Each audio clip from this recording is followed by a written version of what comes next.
చెప్పేటప్పుడు కూడా కొంచెం నేర్చుకోవడానికి ఎక్కువ ప్రాంతం ఉంది. నాకు ఎక్కువ టైం చెప్పేటట్టు చూసుకోండి.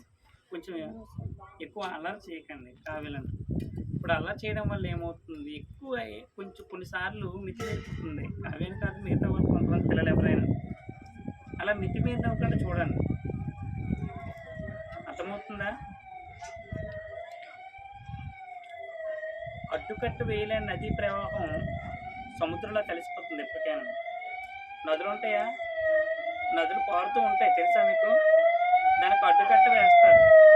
ఎందుకు అడ్డుకట్ట, ఆనకట్టలు ఎందుకు వేస్తారు తెలుసా? ఎప్పుడైనా ఆనకట్టలు రిజర్వాయర్లు ఎందుకు నిర్మిస్తారు? ఆ నీరు నిల్వ ఉంచుకొని మన త్రాగడానికి అవ్వచ్చు, మన పంట పొలాలు పండించుకోవడానికి అవ్వచ్చు, సాగునీటికి త్రాగునీటికి ఉపయోగించేదే రిజర్వాయర్లు, ఆనకట్టలు. ఆ ఆనకట్టలే కానీ లేకపోతే ఏమవుతుంది, నది నీరు వెళ్ళి సముద్రంలో కలిసిపోద్ది. అర్థమవుతుందా? ఆనకట్టలు కానీ లేకపోయినట్లయితే, రిజర్వాయర్లు కానీ ఏమైనా కట్టలేకపోతే ఆ నది నీరు సముద్రంలో కలిసిపోద్ది. సముద్రంలో కలిసిపోవడం వల్ల ఏమైనా ఉపయోగం ఉంటుందా? ఉప్పు నీరు అయిపోద్ది, తర్వాత దేనికి పనికిరాదు. అలాగే మీ యొక్క శక్తిని కరెక్ట్గా వినియోగించుకోండి, కరెక్ట్గా ఉపయోగపడేటట్టు చూసుకోండి. సముద్రంలో పోనివ్వకండి, వేస్ట్గా ఖర్చు చేయకండి ఏదైనా. అర్థమవుతుందా? ఈ వయసులోనూ మీ చిన్నపిల్లలు కాబట్టి ఇంకొన్ను ఎంతవరకు ఏది ప్రవర్తించాలో అంతవరకు ప్రవర్తించాలి. ఏది అతి ఉండకూడదు. అంత మీకు ఇంతకుముందు కూడా చెప్పాను అమ్మా, ఆడపిల్లలకు కాటి పెట్టుకుంటుంది కదా, కంటికి కాటుకి అందమే, కాటు పెట్టుకుంటే అందమే, కానీ కన్ను పోయేంత కాటి పెట్టుకుంటే ఏమవుతుంది అనుకో. కంటికి కాటుకి అందమే, కానీ కన్ను పోయేంత కాటుకి అవసరం లేదు.